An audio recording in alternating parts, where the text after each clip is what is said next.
الحمد لله رب العالمين والصلاة والسلام على سيد الأنبياء والمرسلين وعلى آله الطيبين وعلى أصحابه. د حید او د استحاضه بعض مباحث تیر شو او بعض پاتې دي. د حدیث ترجمه درته کوم او ضمن کې بعض مسائل مرادي ښه دا یاد داره. باب في المستحاضة أنها تجمع بين الصلاتين بغسل واحد. مستحاضه به دو منځونه جمع کوي په یو غسل کې. ما تویلو کنه چې غسل لكل صلاتين راغله او غسل لكل صلاتين راغله او غسل كل يوم راغله او غسل من ظهر الى ظهر راغله او غسل من طهر الى طهر راغله. سلام ائمه کرام وی چې غسل یو ځل په انتها د حیض کې فرض ده. دا غسل یو ځل چې راغله د هر ماده لپاره دا په غسل بین الصلاتین منسوخ ده او غسل بین الصلاتین په غسل لكل يوم منسوخ ده او هغه منسوخ ده په کل طهر باندې. یا د باب د علاج او د تنظیف نه حضور مبارک ویل یا په بعض اقسام د مستحاضه حمل دي. وصلوا على فقهاء يود الغسل وي او بابونه مختلف دي. بابهم في المستحاضه ان تجمع بين الصلاتين بغسل. د منځونو په یو غسل کې وکي ماسپخین به مازیګر تر ارستو کې اما خام به ماسوتان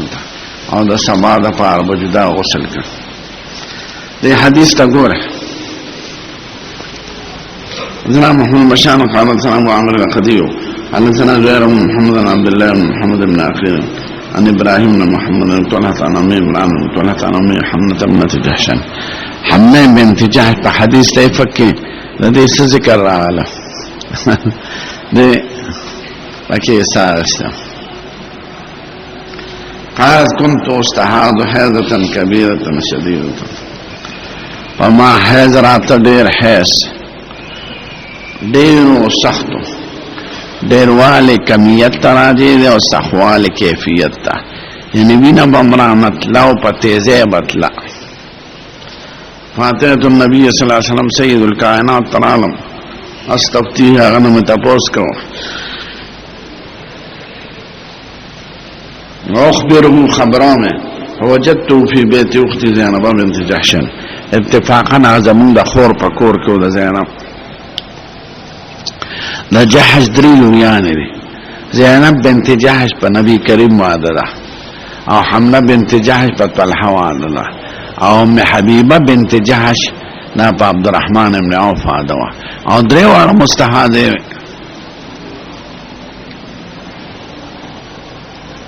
فقلت یا رسول الله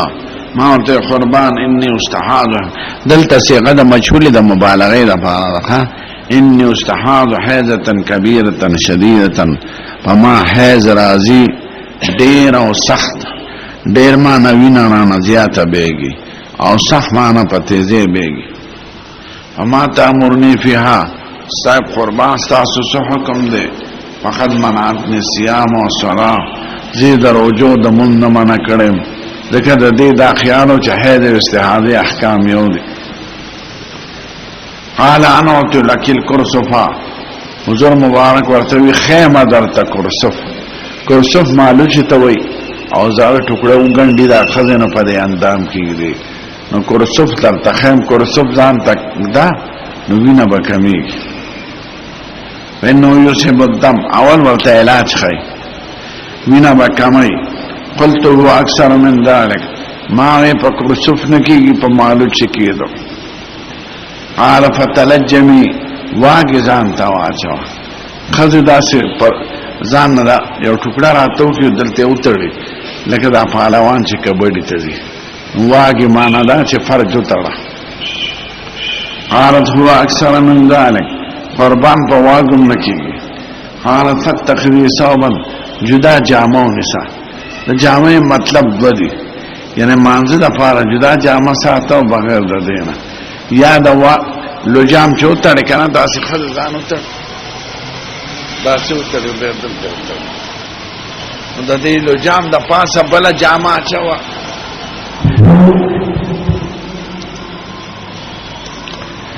قالت هو اکثر من ذلك قربان د دین زیات ته انما اسج سجا زبیگم په بيدو سره سج بيدو را خد د موت وي حج کې بدل راشي خنا الحج العج والسج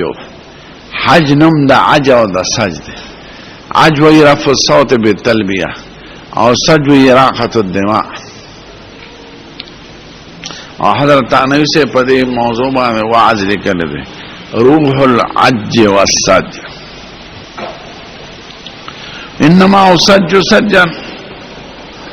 ما ان سجاجه قرآن شریف کې راغلي کنه سورته نبا نو بدون کې وبوته وای فخار النبي صلی الله علیه وسلم حضور مبارک ورته دا علاجو اوس ورته د شریعت حکم خي سامر کې به امرنه دو خبره د تخیم ایه ما سنات عزان کې اریو چې دیو کو نو کافی ده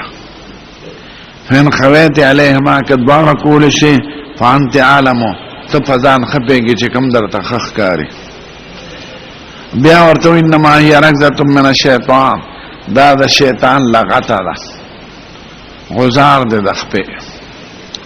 نو څو کوئی دا تشبیحا ورته ویل شي دي ځکه شیطان په دې طریقه وساوس او شوبې پیدا کوي نو ځکه ورته رغزه الشیطان او امام ابن العربی کی دیشی چې حقیقت وی شیطان لته ورکی د غذاینا بعض امراض شیطانی وی او علاج هم شیطانی وی دا خزه چې زیارتونو لذي نو سړی نه زی او خزه زی لکه بعض مرضونه شیطانی وی علاج هم وهمي ان لار شي هغه مرض ته شیطان لري او دا خود راتل زیارتونو نه دا اکثر د مرض شیطانی د دغه هغه خشي دا د زیارت دغه د زیارت ته او دا درو ورځې ته مو ده او دا تور ده او دا غټه دانه ده او د بابا د لسمنو دانه زمواري غشته ده دا فرضي خبره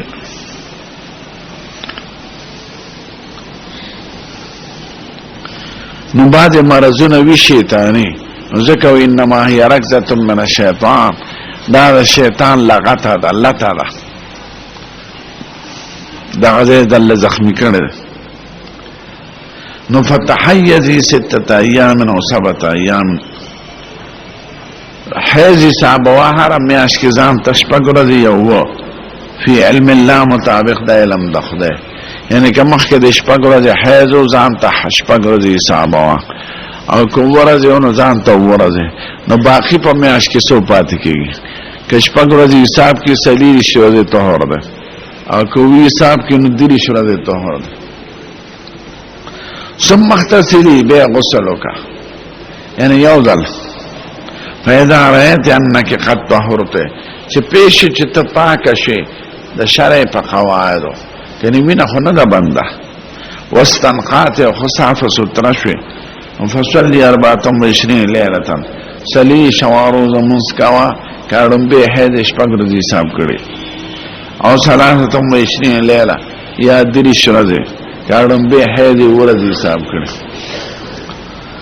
وصومي وصلي رجم نسا منظم کا او خاون ور سره جمام کولیش دا په بخاری کې الله راشي الصلاه اعظم چې موږ کول شي او خو تطبیق هم سره کول شي بعض علماء استعاذہ کې مکه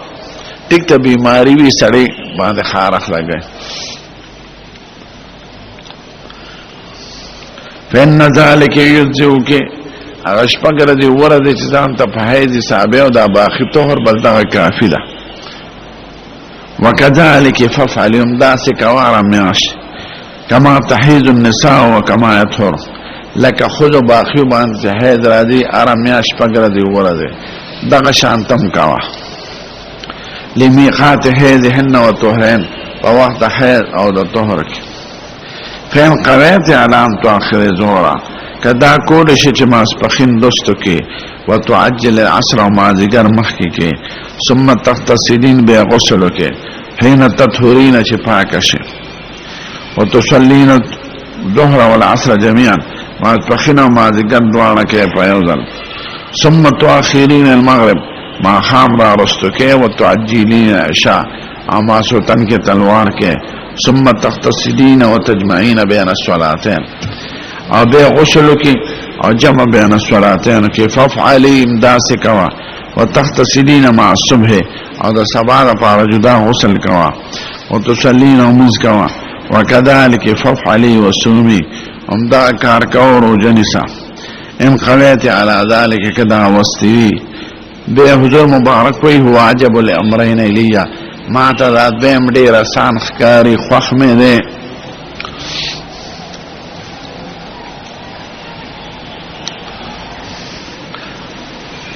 درو خبرو ته خیال لره اول دا چې حضور مبارک دې ته سس وې او دې دویم ته عجب الامرین ولی وې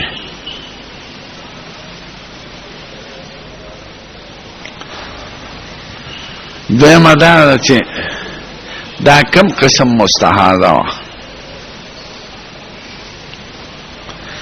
دریم دا چې جمع بین الصلاتین کینو د احناف په نسخ خروج د وخت ناقص ده نو غسل او دس خو ضروری ده او دا د ذکر نشته وکه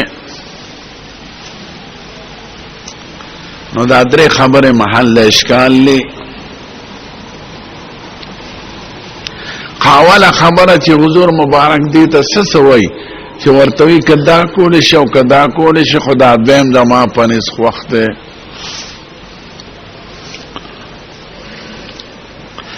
نو ظاهر دې کې په قول دي علماء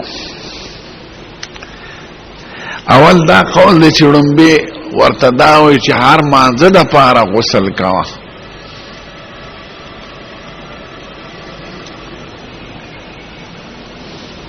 نو د هر مانځه دپاره غسل دا یو حکم شو او دویم دو منځونه دپاره یو غسل کوه نو د دویم ته حضور ځکه ښکلی وایي چې دې کې یسر او سهولت دی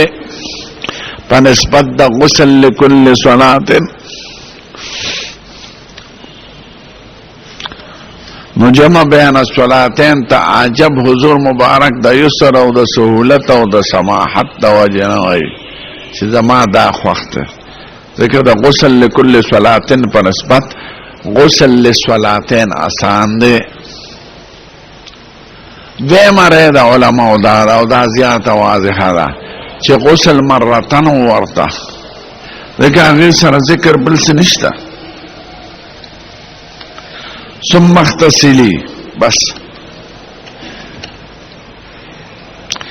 نو غسل مرتن دی نو دی دویم او بیا دویم امر غسل للصلاتین شو نو دی ته چې حضور مبارک عجب الامرین وی په اعتبار د نظافت او د تنقیه او د علاج سره چې پاکی په دې صورت کې خرازي او علاج هم دی چې هر دو منځونو دپاره یو غسل کې نړمبي امر غسل مرتن واحدتن او دویم امر اغا جمع بین الصلاتین فی غسلن شو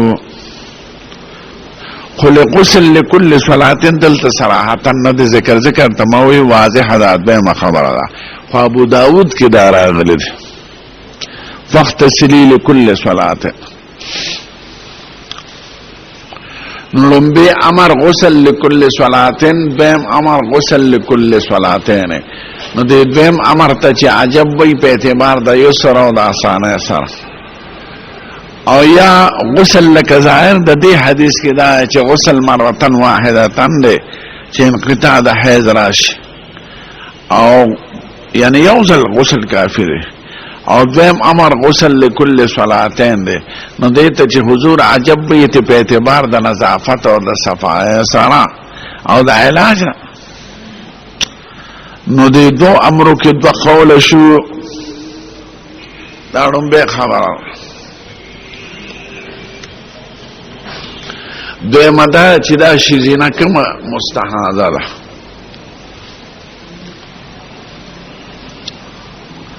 نو احناف دا معتاده وا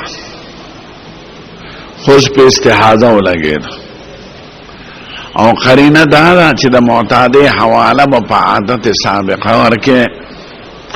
نو چې مخکې ستا شپږ ورځې ورځې حیض راته هغه ورځې ځان ته حیض حسابه وه او باقي استحاده ده. نو امام طحاوي دا رایه ده چې دا معتاده ده.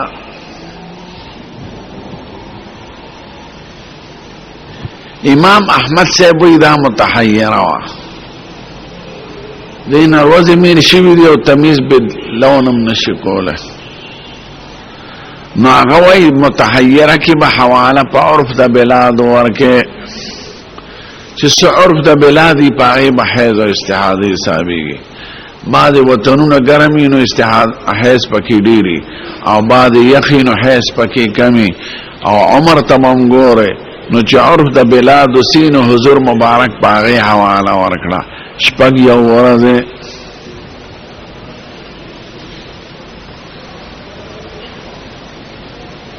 نو مونږ یې معتاده کوو هغې یې متحیره کوي.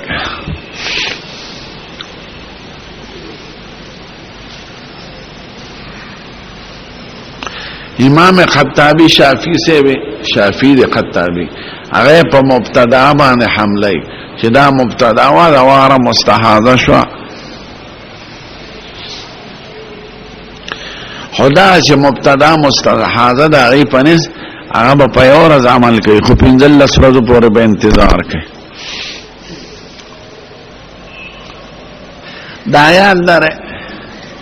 زمون په مذهب کې چې مبتدای د اول نه استحاضه په شروع شو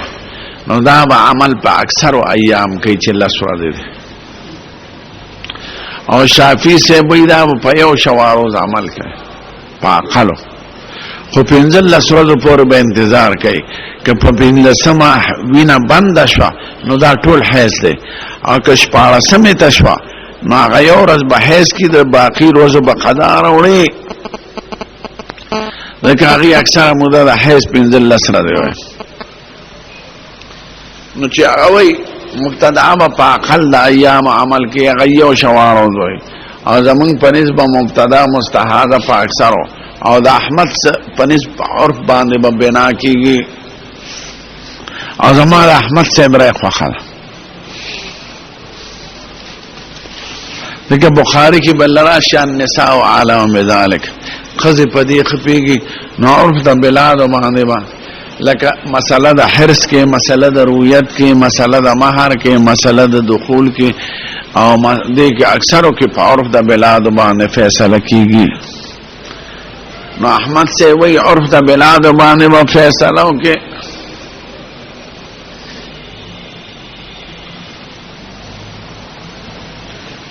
دا خو ضمناً خبر راغله نو مونږ یې په معتاده حمله احمد صاحب په متحیره او خطابی شافعی په مبتدا مستحاضه حمله خو زیات احتمال له معتاده ده لکه زمون چې قول ده ځکه حضور پشپګو په ورځو باندې حواله ورکړه. درېمه مسله هغه دا چې زمون په مذهب کې خو خروج د وخت ناقص ده نو حضور مبارک دی ته جمع بین الصلاتین وی او ورتخی یو منز رستو کا بل منز را رستو کا یعنی ماسپخین په آخر وخت کې وکړه او مازدیګر په اول وخت کې نو خروج د وخت خو راغی او خروج د وخت زمون په مذهب کې ناقص دی نو حضور مبارک خو وضو ذکر نه دی کړی نو دا خو د مذهب حنفي نه دا حدیث خلاف دی نو ډیر مولیانو دې ته ضعیف ویل خو ضعیف نه دی حدیث صحیح دی. دا چې بعضو روایاتو کې دا راغلی ده وتتودعین بین ذلک غسل به وکړي د دوو منځونو لپاره خو په منځ کې به اودس کې نو بیا خو زمونږ مذهب سره موافق شو چې خروج د وخت ناقص دی خو د وضوء حکم راغلی دی نصن په احادیثو کې ابو داود کې بل راشي ځکه ډېرې طریقې او ابواب د استحاضې په ابو داود کې ما ورته وی درې ابواب پکې ډېر دي یو د استحاضې یو د اذان یو د صلات خوف دا ډېر بې اندازې بابونه یې ښي دي شان ورشا سے به خپل خبره ذکر کړی دا او دا یاد لره او زما هغه خوخه هغه دا چې دې کې خروج د وخت نه راځي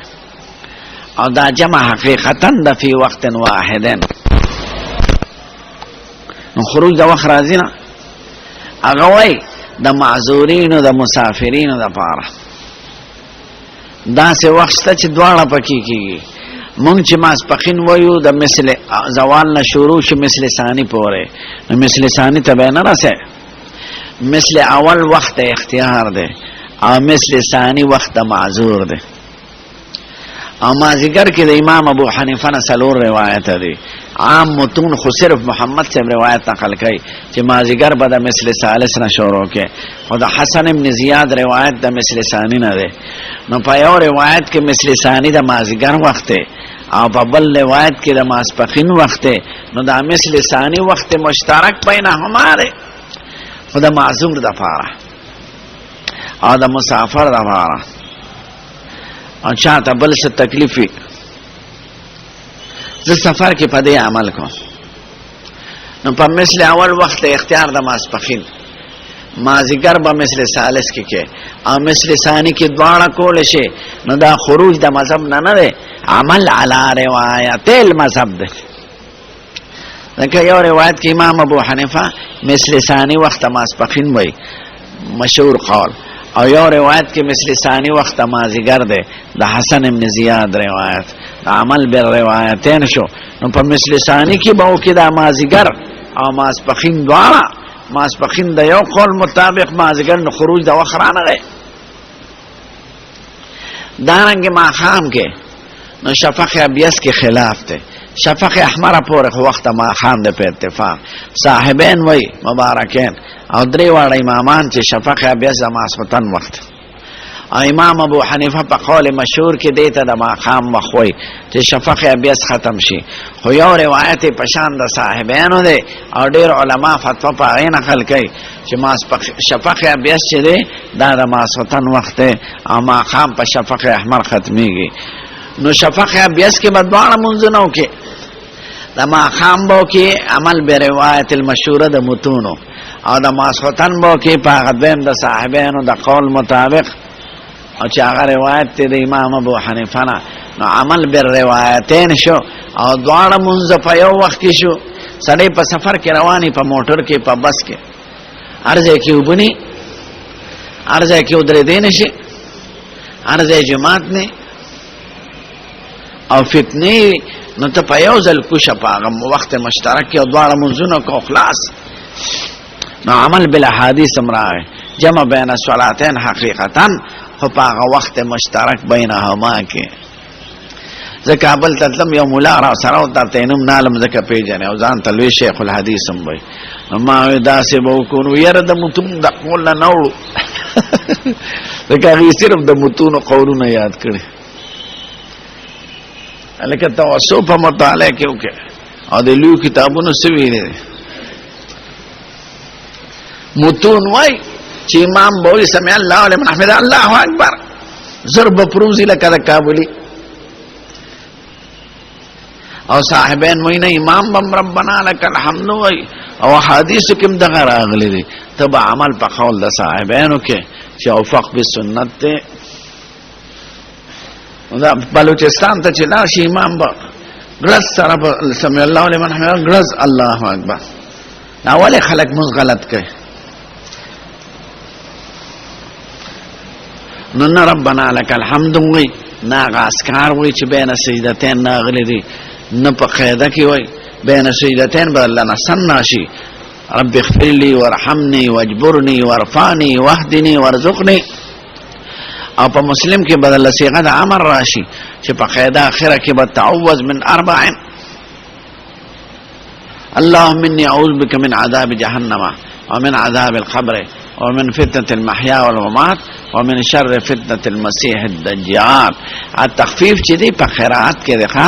په رکوع په سجده او په قامه او جلسه کې نشته نه حمامان نه کوي په تبديل د اخر من پرې سره ها مونږونه ټول خطا نو چې موارد چا په سر ده تاسو ګورئ المدخل د ابن امیر الحاج د فقه حنفی لوی کتاب چې عمل پدې دعاګانو کا مونږ خنوم د دې ذکر دی نو دوی به وایي چې نه ذکر او دغه په نفل کې په فرض کې باندې کې ولې فرض کې ګناه ده تخفیف حکم په خیرات کې ده ها پر رکوع سجده کې نه ده د حضور مونږ چې څومره نقل ده په ټولو کتابونو د احادیثو کې نو دا وایي رکوع سجده د سجدو مینس کې قومه او د رکوع نه پس سجدو مینس کې جلسه او د رکوع نه پس قومه دا به تقریبا برابر نو مونږ به دغه شان کوي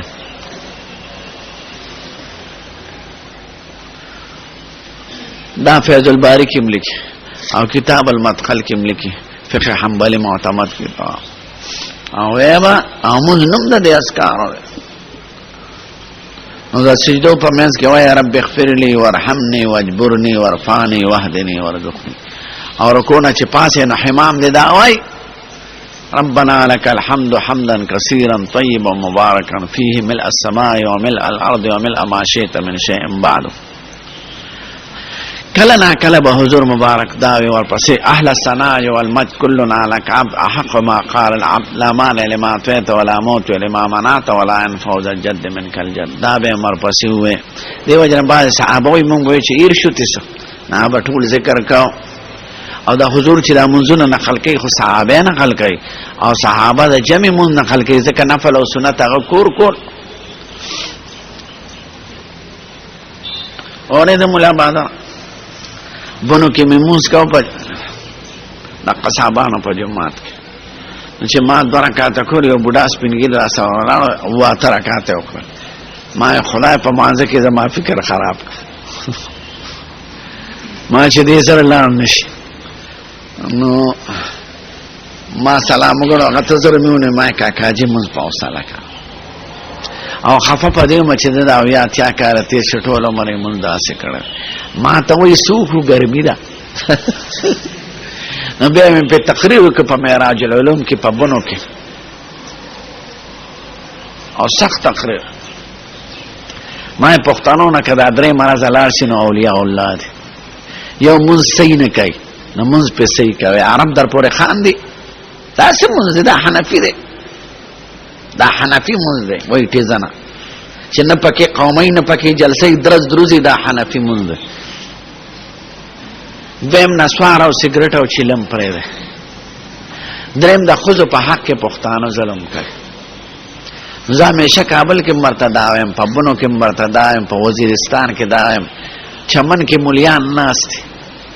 فلان کې مردباد فلان کې زنده‌باد الکه تاسو سره د خپل اعمال فکر شته نا منځونه څنګه کوي لوی شیخ الحدیث په د خرم رب پټکي به والی قومو جلسه باندې کوي لوی لیډر مولا به زنده‌باد امام انقلاب مونږ به غلطي نو تاسو د حکومت غم کوي د ځان غم نه کوي حکومت په خپل ځای مجرم زموږ د خپل اعمال فکر شته کې نشته نو ما یو مونږ صحیح کوي دا تاسو ته مې په قوم باندې مونږ صحیح کړو خپل غاړم خلاص کړ ځکه مونږ د دنیا او د آخرت د ټولو فیصله په مونږ بنا دي چې چا مونږ صحیح کو زکات به صحیح وي حج به صحیح وي روزه به صحیح وي عبادت به صحیح وي او چې مونږ غلط کوي حج به غلطي زکات به غلطي روزه به غلطه دیم آخرت کې فیصله ټول په مونږ بنا دي اول به ملائکه خدای ته وي مونږ یو ګوره دا موږ لراش که مونږ صحیح وي باقي قلم راکاږي معافي کړي کشور کوي قلم او که مونږ خطا نو باقي معاملې سخته ده نو په قوم مونږ صحیح کې ښا او پروا ملاره مونږ په آرام کوي عادت کې دا چې څومره مونږ قوم غلط کې ټولم سي موارد مليانو ده او ګناه ده بي پسر ده لکه چې مولا ورته غلط مونږ کوي نو د امیانو ګناه ده کده د امامانو خځه چې خرڅیم دی ولا دروغ تړي وي دا محرم ځنی می 50 افغانه مخاره کړ وای دروغ جن مولا دا ځنی مو 50 خدای په ځنی 50 خو نسوار څوک نه ورک نو دروغ ولې رښتیا ورته وای او بدل ورته وای بدل ناروا دی قسم دې کې نکاح بغیر ستانه او تړي پلار یې نشي تړلې یو خدا چې لکه د عبدالغفار خان هغه زوی نکاح تړل ویل کته عدل ورکړ او عدل ورکړ زې خلاص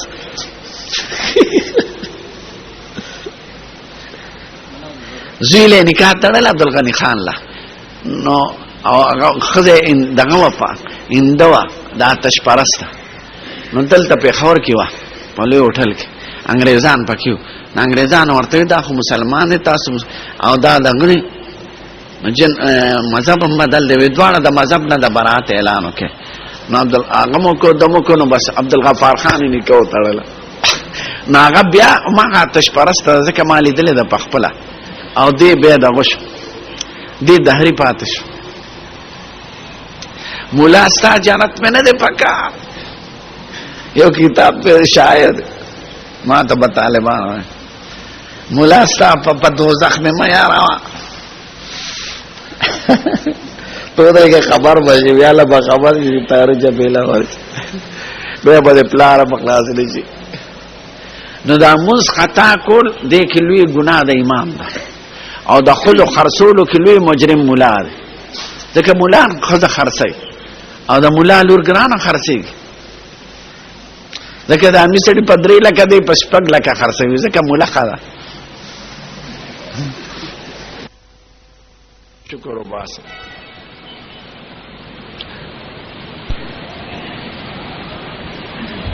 خود ته مو پسخېږي د افغانیان په لکونو روپیا ورکړي ځان په وجه فهمې دي او د ما شاګرد شویم دی لورې په بدل کې ورکړه ځوانه ښځه یې پکې واغېسته یا خدای دا ستاسو هغه اسلام دی چې د حکومت نه غواړئ حکومت خو ټیک ده هغه مجرم دی سخت او غواړو به خو د ځان اصلاح پکار ده که نه ښځې به نه خرڅوې دا بند کړي په جرګه کې به یې نه ورکوې په سوله کې به یې نه ورکوې ښځه خو غوا نه ده نو که دا 3 مرضونه هم د پښتنو نه لر کړل مونځ هم پې صحیح که او نسوار او د دې ګندګون هم منع کړل او ښځو باندې ظلم د بدل په شکل د خرڅولو په شکل او اختیار ته ختمول ښځه به پلار ورکي هغه عاجزه به چغه وایي بالغه ښځه به زما دا مردار نه دی پکار او وریږي کنه عاقله بالغه څوک واده کولی شي دا 3 مرضونه هم که د قوم نه لر کړو قسم دی تاسو خپل فرض ادا کړئ انشاءالله باقي مسئلې حکومت سره خو د هر چا زور نه رسي هغې له خو اجتماعي زور پکار نو دا 3 څیزونه لر کړئ د پښتنو نو څه پورې مې درته ووایي چې جمع بین الصلاتین حقیقتا نه دا حدیث درس به کوي او هغه قومو جلسه نه کوي هلکه ستا د دې حدیث پیدا څه شوه دا تبرک ته څه چې مونږ یې وایو دا خدای چې په ژوند کې راولو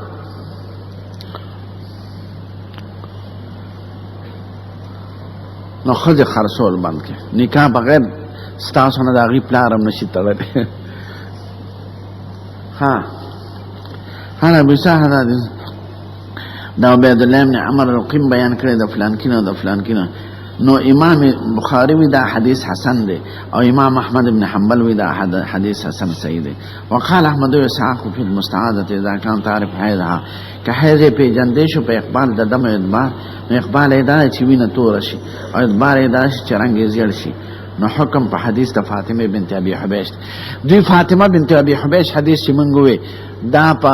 متمیزه بالالوان باندې حمله او حقیقت کې دا نه ده ځکه د هغې ټول صحیح احادیث هغه بالایام دي فلتجلس عدة الايام والليالي او بخاری کې بل صرف یو روایت کې د ابو داود ورته وی فن ذلک دم اسود یعرف او هغه حدیث ټول محدثین ضعیف کړی دی ځکه صحیح روایت په بخاری کې د فاطمه چې دی حضور ورته په ایام او په لیالي حواله ورکړی ده په دم اسود او صفرت نه دی ورکړی وإن كانت المستعاذة لها يا معروفة كما كنا معلوم روزي لك معتادة قبل أن تستعاذ في الناطلة والصلاة أيام أخرى ثم تغتسل وتتوضأ لكل صلاة غسل يوزل لوجود هر صلاة تفارض دا تمامي لديك سلور قول دي واذا استمر بها الدم وكوينا في رواني ولم يكن لها ايام معروفه مخكن ايام معروف نو ولم تعرف الحيض باقبال الدم بارك حيض نفي جني پرنګونو دوینه فالحكم لها على حديث عمنه بنت جحش ان دې متحيره فرض کړه او متحيره په عرف د بلاد عمل کوي او مونږ وینا حمنه معتاده. وقال الشافعي المستحاضة استمر بالدهم مستحاضة باندې چې وین راشي په اول د وین راتلو کې فدامت على ذلك وین داسې وګدای فإن تدع الصلاة ما بينها وبين 15 يوما پنځل سرد پورې مون نه کوي پیدا طهرت که په پنځل سرد کې دنه پاکه شو بس دا حیض دی او قبل ذلك فإن ايام حيض فإذا رد دم اكثر من 15 يوما که پنځل سنه زیاته شو نو دا معلومه شو چې استحاده وا دا باقی به منځونو قضا راوړي بیا فإن تقضي صلاة 14 يوما ثم تدع الصلاة بعد ذلك أقل ما يحيز النساء وهو يوم وليلة. قال أبو يسا فاختلف أهل العلم في أقل الحيض وأكثره فأقل وأكثر کې مختلف دي بعض أهل العلم وایي أقل د حیض 3 ورځې دی او اکثر 10 ورځې دی او دا زمونږ مسلک دی او دا د احادیثو نه معلومي درته به ووایم. دا قول د سفیان ثوری او د اهل کوفه دی او په دې ابن مبارک هم عمل کوي او کله داغه نه مخالف نه او بعض اهل علم وایي لکه عطا ابن ابي رباح چې اقل د حیض یو شوارو دی او اکثر یې 15 دی. دا قول د اوزاعي د مالک او شافعي خو د مالک مشهور قول دا چې اقل څه تحدید نشته یو دفعه مراد او بیا